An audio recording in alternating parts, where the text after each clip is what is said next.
Hello everyone! Let's go! Jogging tayo, lakad-lakad tayo sa Yunlong Riverside.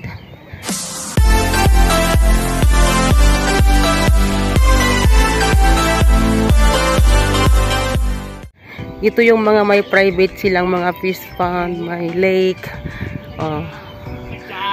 Marami ditong mga nangingisda, mga nagbabiking, mga nagja-jogging.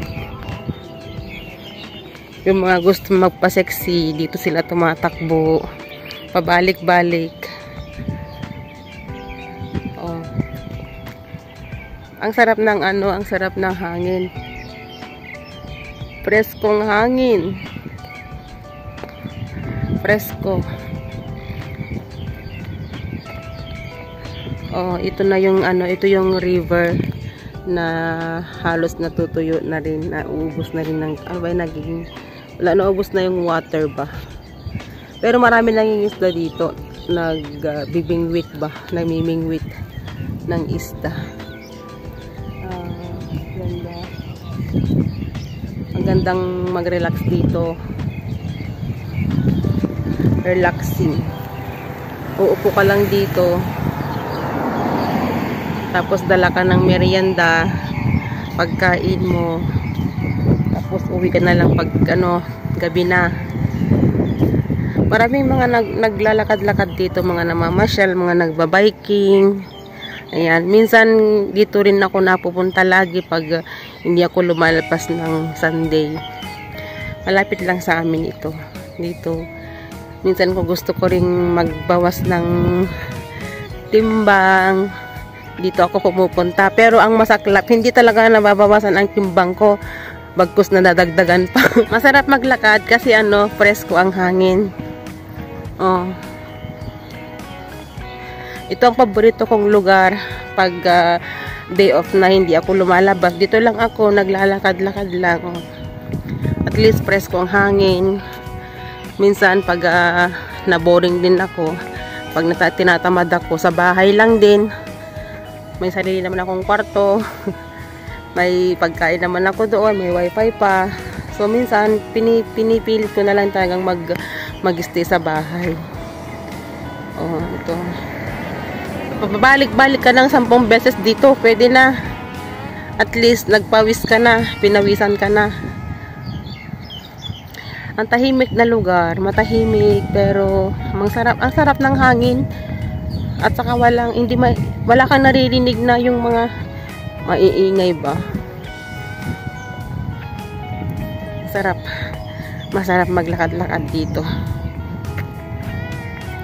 Yan. Yun pala yung puntahan natin. Baba ako dito.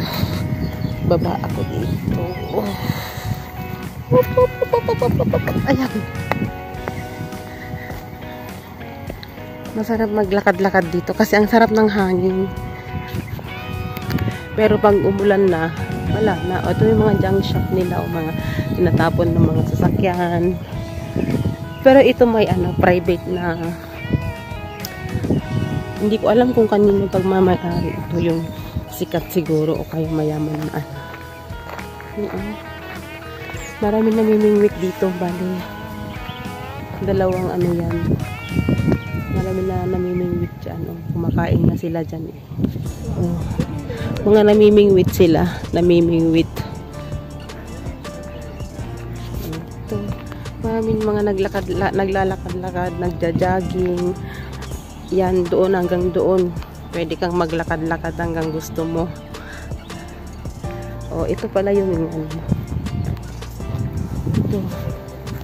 May mga namimingwit dito. Sarap talaga ng hangin, sariwang hangin. Hanggang doon tayo, lakad tayo. Hanggang doon, lakad-lakad. Ito pala yung sa mga nagsacycle. Hi, bird! Ayan, lakad natin hanggang doon para malaglag yung kinain natin. Ito lang nag-i-spend ng oras kasi tapos naman na ang trabaho sa bahay. Hindi ko pala day off ngayon, nagano ako work day. O ayan o, mga ano tawag dito, yung balite sa atin, balite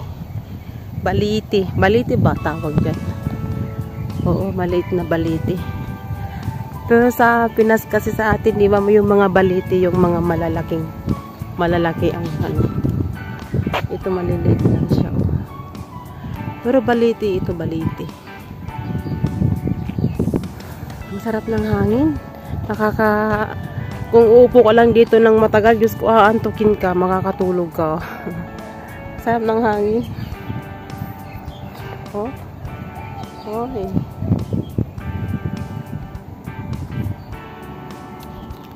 Parang ano siya sa atin, natapos ko na yata na-dis ko na yata yung pinakadulo.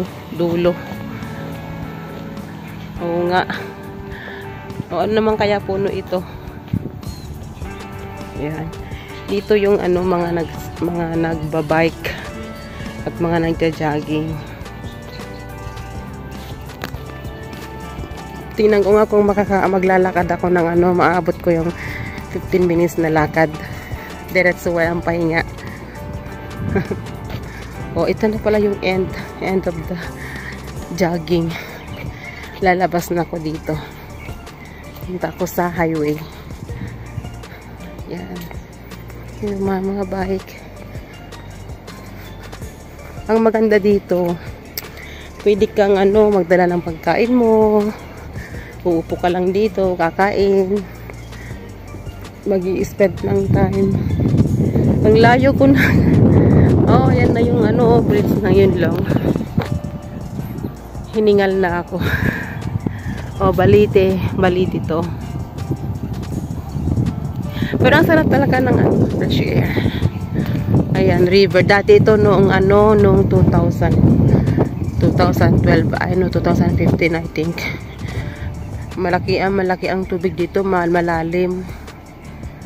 Ngayon ano na siya, wala nang tubig, konti na lang. Yun long river oh.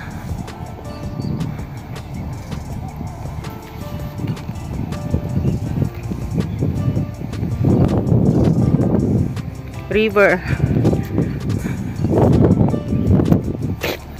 Yun yung bridge.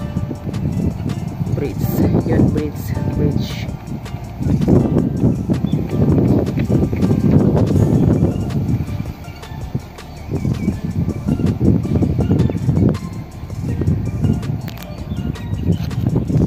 Babalik na. Ito balite, di ba? Balite sa atin, balite. Kaya lang maliliit lang siya.